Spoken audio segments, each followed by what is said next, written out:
Once there was a woodcutter with 2 children and their stepmother. The boy's name was Hansel, and the girl's name was Gretel.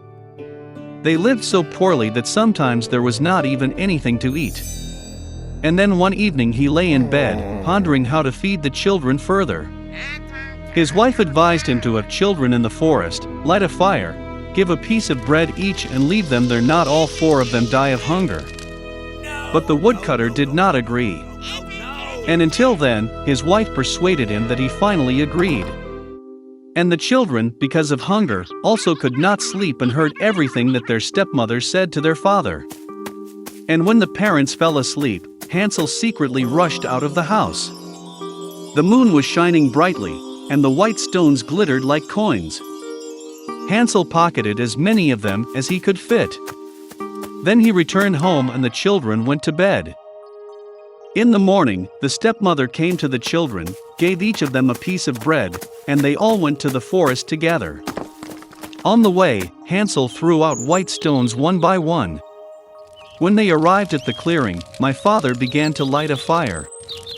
He ordered the children to sit near the fire and make sure that it didn't go out, while they and their stepmother would go for more firewood. They sat, tired, and fell fast asleep. When the children woke up, it was a dark night all around. And when a full month had risen in the sky, Hansel took his sister by the hand and went, looking for the way through the pebbles, which glittered like new coins, and showed them the way. They walked all night long, and at dawn they came to their father's house. Some time passed.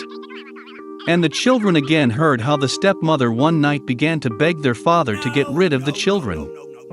He refused, but his wife did not want to listen to him. She cursed and expressed all sorts of reproaches to him.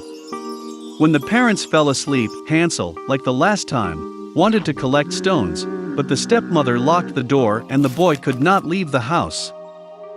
Early in the morning, the children were given a piece of bread each, even less than the previous time. On the way to the forest, Hansel shredded his piece in his pocket and threw the crumbs on the ground.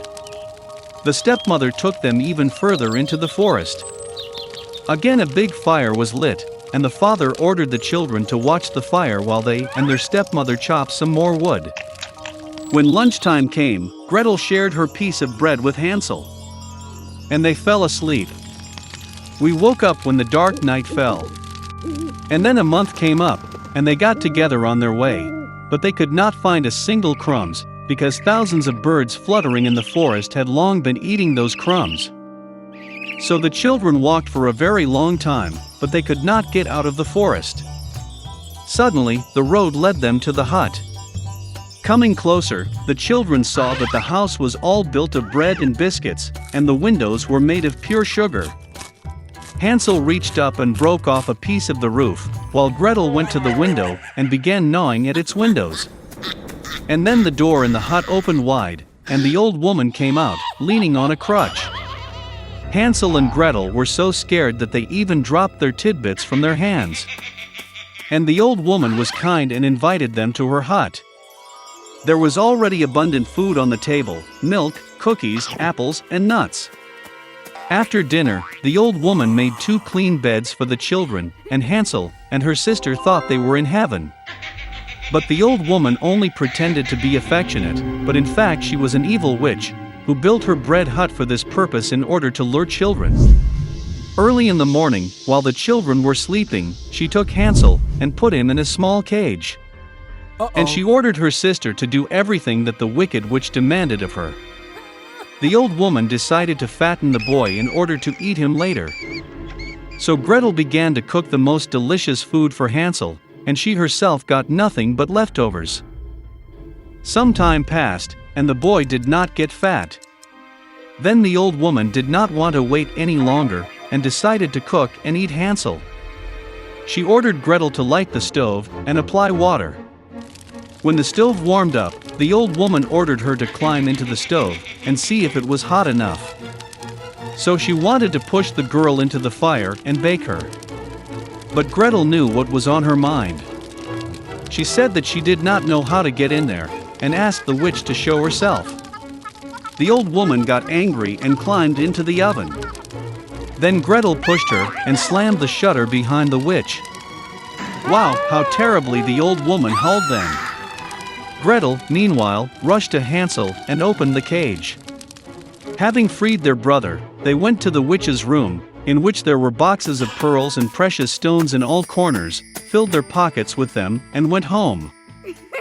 For several days the children were looking for their way back. The forest seemed more and more familiar, and at last they saw their father's house in the distance. How glad he was to see his children alive. Hansel and Gretel poured on the floor all the pearls and gems they had taken from the witch. There was no need to think about food.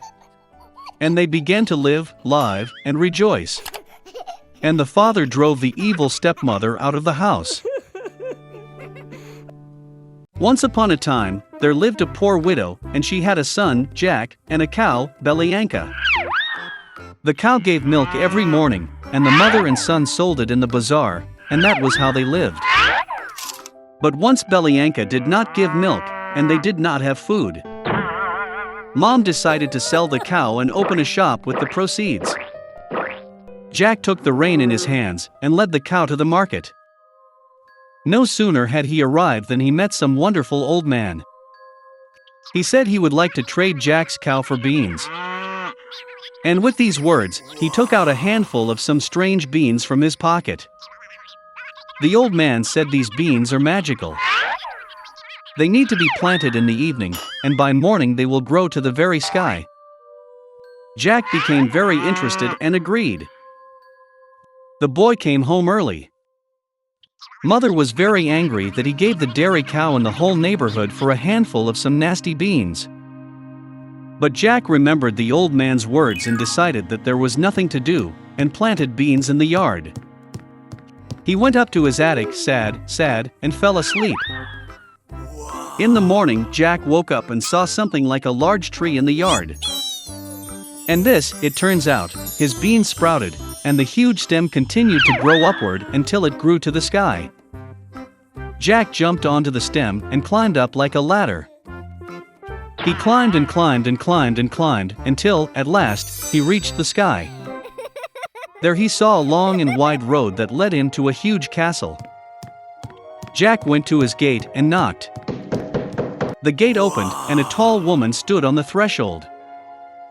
Stuttering with fear, the boy asked for something for breakfast.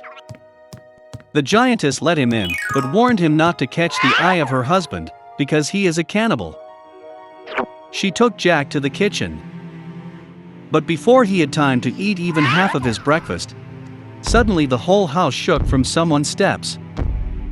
The boy was not taken aback and instantly jumped into the furnace. And at that very moment, the cannibal entered the room.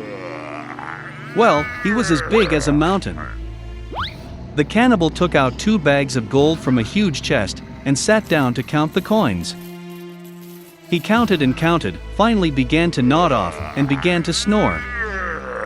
Then Jack quietly climbed out of the oven, crept past the cannibal, grabbed 1 bag of gold, and rushed to the beanstalk. He threw the bag down, and he began to go down the stem lower and lower, until, finally, he found himself at his house. Jack told his mother everything that had happened to him, and handed her a bag of gold. They began to live on the money that was in the bag.